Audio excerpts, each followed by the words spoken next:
ComicBlast!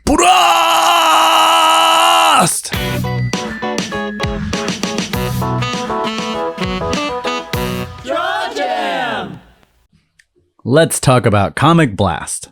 Adobe Max 2020 is going on. It's all virtual, it's all online, and for once, it's all free. So everyone can check out the sessions as they are being broadcast live. I like to keep an eye on what Adobe is doing, even though I complain about them a lot. I use Adobe products every single week for my daily work. So it makes sense to try to keep up with what's going on. And if they ever mention anything comic related, it always piques my interest. During their 2020 Sneaks presentation, they debuted something called ComicBlast!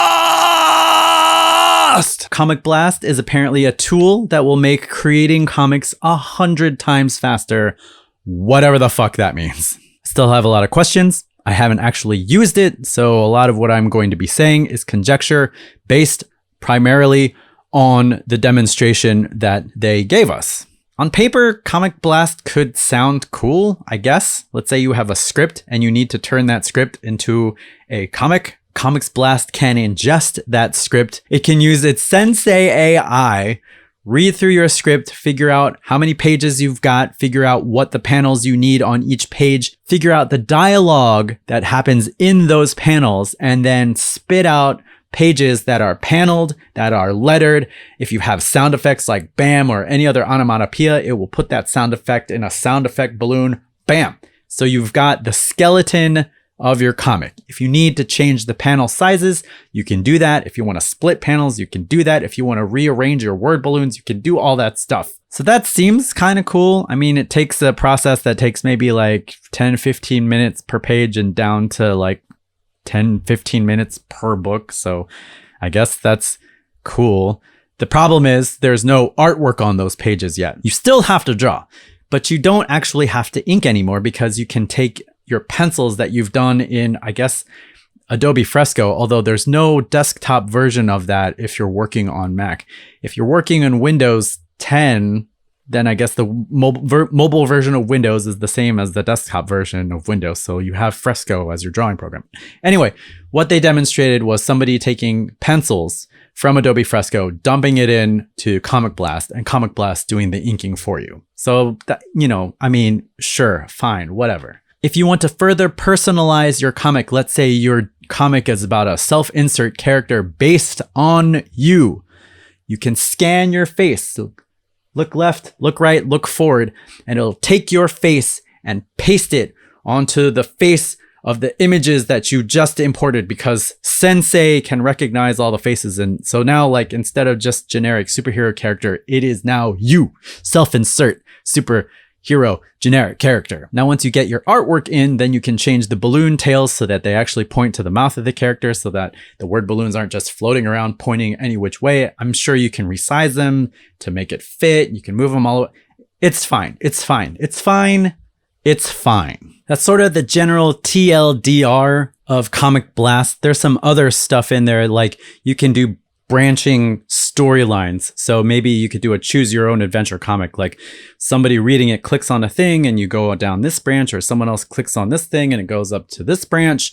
There's a thing about like doing animated panels. So if you like motion comics, because that was successful when that happened, you can put in motion comics there. They didn't tell us how these things are published, whether it's on Behance or if there's going to be like a ComicBlast app or anything like that. So I feel like it's still in its development phase. No word on the rollout. I didn't watch the whole Adobe 2020 Sneaks presentation. I only saw this ComicBlast thing. So if there's information that happened at the end of the presentation where they said, oh yes, all of these things are coming out and blah, blah, blah, maybe I'll look that up and see if it's there. But delivery, I was unclear on delivery. So those things like the branching comics and the motion comics, which again, if you're into that kind of thing, which nobody was, that's fine. That's cool. You could do it with a click of a button instead of having to cut out your frames and putting it into After Effects and then animating it that way and then dumping it out as an MOV. So that integration is pretty cool if you give a shit about motion comics. But the real question is, Who is this for? Adobe is promoting this as a professional tool, and no. Do not insult letterers in this manner. That's a slap in the face to professional letterers. They do more than just ingest a script and stick the lettering in a word balloon. They think about placement, they think about kerning, they think about how to enhance what's going on without distracting you from the artwork. There's so much that goes into lettering. Do not insult letterers this way. This is not a professional tool for letterers to streamline their workflow. That's just not what this is. Is this for us drawers who draw the things in the panels? I don't know. I mean, I've never freaked out about drawing the panels and the borders. Drawing panels has never been my blocker when it comes to making comics. My blockers are self-confidence, but also executing things in a timely fashion. So, I don't think this tool is going to help me with that. The other thing that didn't quite make much sense to me from a cartoonist standpoint is that this really seems to be a design program, meaning that there are no actual drawing tools in ComicBlast. The example that they gave, the person drew their comic in Fresco and then imported it into ComicBlast, and it did the inking automatically in ComicBlast. So it seems like you have to do all of your art assets elsewhere, like Fresco or Photoshop or Clip Studio Paint. And if you're going to do it in those programs, you might as well draw your panel lines there. And in which case, why would you go back to ComicBlast for all this other stuff? So I don't think it's for people who are already working in the industry. This is not going to speed up my workflow. It's just not. Panel lines take a couple minutes. In Clip Studio, they take a couple of seconds. So could this be for industries that are interested in using the comics aesthetic but aren't willing to hire a professional cartoonist? Maybe if you have a business and you want to appeal to a younger generation and you want to use comics to tell them why they should work there, but you're too cheap to pay somebody like me to do it. I could see the advertising department getting their hands on this and saying, hey, let's try this kind of thing. So maybe in advertising or in recruitment, or something like that, or maybe for like colleges, maybe if they want to highlight the sports team or whatever, they could make their own cheesy little comic with this. That could be a potential market. I could see that. I suppose if you are a writer and you have a very specific layout in mind and you can't communicate that in words, maybe something like this could be helpful. So you could send it to your artist and say like, okay, for this particular page, I want it to be laid out like this. Like this is the panel that I want to be the big splash, the big focus of this page.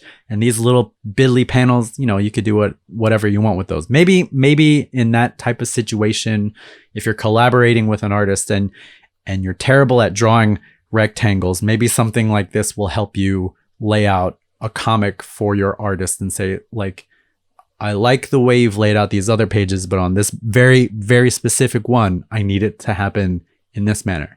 So maybe. Is this for people who don't know anything about making comics? Possibly. As you can tell, sometimes talking to people who do make comics can be a little intimidating because we come off as assholes because some of us are giant assholes. But I don't know. I think it could be a good beginner tool for someone who just wants to dabble in comics, someone who wants to get into the entire process from scripting to drawing something to putting it all together and then putting it out there in some form. I'm still unclear how these projects will be published. So if you've always wanted to do a comic and the thing that has been in your way is layout for some reason, maybe this will help get you started. You still have to draw your assets. It's not going to draw stuff for you, but maybe you won't have to spend too much time inking. Like maybe if you do stick figures and dump them into ComicBlast, it'll ink those stick figures for you and it'll look really pretty. And then you can put the word balloons and stuff like that. And after you mess with ComicBlast for a while, you'd be like, I should just do this on my own and then dump that and get a real program like Clip Studio Paint. Is this a good tool for kids to learn how to make comics? If it's free, sure, yeah. I mean, if they can run it on their Chromebooks that they've been all getting from their schools because of, the pandemic and stuff, if they can run it for free, yeah. I mean, anything that gets kids interested in making comics, I'm all for. I am all for, if ComicBlast is the thing that gets, your daughter into making comics, that's great. Like maybe they can't draw really sophisticated things, but maybe they can take pictures of their stuffed animals in different poses, and maybe they can ingest that into ComicBlast, and maybe ComicBlast has a filter in it that turns that into like drawn art or whatever, or maybe they can scan their face and put it on, Mr. Fluffy Bunny Pants. So that could be an interesting integration. I don't know. I would have to do some more investigations into it. But if this is the thing that gets your kid into making comics at a very early age, that's great. I think if this was promoted from an education angle, like this is a tool to introduce young people into the wonderful world of creating comics, or if you've always wanted to create a comic, but you've been too scared to approach a cartoonist because they seem like assholes, then this is for you. I feel like if it was promoted from that angle, I would have fewer strong opinions about ComicBlast. But because the presentation came from the point of view that this is the way you create professional grade comics, it got my hankles up. Got my hankles. I don't know what a hankle is, but it got it up. I kind of want to know how they came up with this idea. Whenever they're developing new functionality for Photoshop, they consult photographers. Whenever they make improvements to After Effects, they talk to motion graphics designers. Whenever they upgrade Premiere, they talk to video editors. Whenever they tweak Adobe Fresco, they talk to illustrators and painters and all that stuff. Who do they talk to for ComicBlast? Cause, I mean, it is really cool that it can go into a script and pull out the words and figure out how many panels you need per page. Not gonna lie, that's fucking cool, but that's never been a blocker for a cartoonist. Like drawing a panel is the least big deal for us. I'm sorry. It's not a big deal. They certainly didn't talk to letterers, because any letterer would have told them, no. But also, no. I think I am being quite unfair. ComicBlast is not out yet. I haven't been able to play with it. Maybe there are actual drawing tools in there. Maybe they were just showing some capability that you could do. But it's not ready for prime time. It's not ready for prime time. It doesn't feel like it's fully baked. But now, of course, I've doomed myself so that when it does come out, I'm going to have to pick it up and play with it and kick the tires and see what you can do with it, just to see if I was full of shit in this video, that kind of thing. I think if it's free, then I have no complaints, because it's a free tool that people can use to figure out how to make comics for themselves. I think if they went with the education angle, that could be really, really awesome.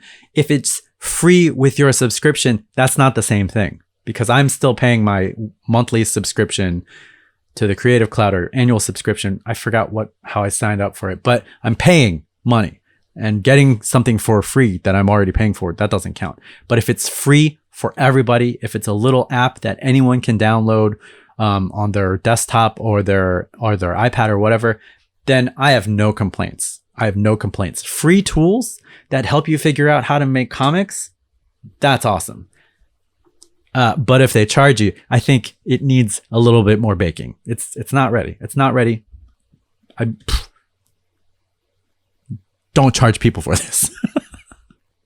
I understand it takes a lot of programming to program an AI to read a script and to do all that stuff. I understand that. And then to take out images and be able to move the foreground and background without having to redraw everything and cut it all out. I get it. That takes a lot. But I don't think this is ready. I don't think this is fully baked. So those are my unvarnished initial reaction opinions about ComicBlast. I don't think it's for professionals. I think it could have good traction in the education market. So I don't know what to do with that. I guess it's cool that Adobe seems to care about cartoonists. I just kind of wish they got a cartoonist to work with them on this. And yeah, that's all I got for this round. I'll probably have more opinions about Adobe Max in general. This is the first one I've ever seen, like I said, so it's kind of interesting. I'm always interested in to see what they're doing. I have some thoughts about what they could do to kind of improve the drawing experience, but I'll get into that later. So yeah, ComicBlast. I don't know.